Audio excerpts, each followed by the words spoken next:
I've spent half of my life in Rome, Italy. This territory is where my family originates from. The streets of Rome particularly have shaped me significantly. The warm, romantic, nurturing nature of the winding roads filled with nooks and crannies has shaped how I write my music. I can always return there in my mind in bad times. The art one can find within the city is only overshadowed by the art that is the city itself. Historically, we associate Rome with the Romans, whose origins begin with the legend of Romulus and Remo, raised by a wolf that founded the city. But as we look to see who came before the Romans, most history books begin with the Etruscans. Digging deeper, however, we find a multitude of different people and races that dominated the territory as far back as 6000 BC, when the first peoples were still hunter-gatherers. Before the Romans, there were the Sabines and the Latins, who warred fiercely with each other.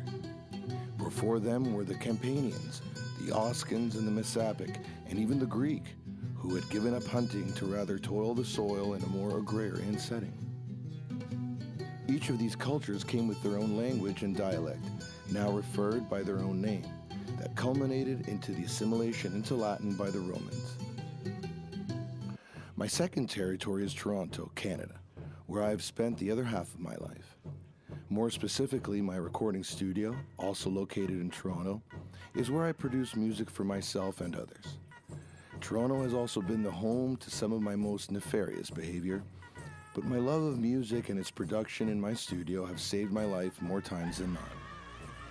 Toronto, much like Rome, cannot simply be said to have been founded by the Mississauga, as many cultural centers may have us believe.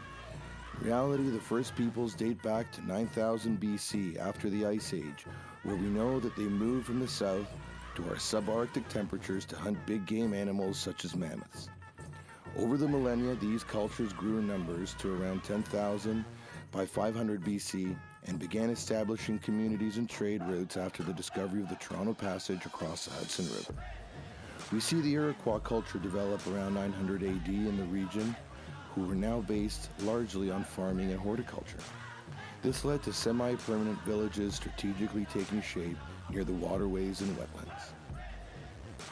Over 1,000 years ago, the Iroquoians comprised people who belonged to the same language group, in contrast to the other main language group in the Great Lakes, the Algonquian. Iroquoian villages lasted 10 to 20 years before the inhabitants relocated to new sites when the longhouses deteriorated.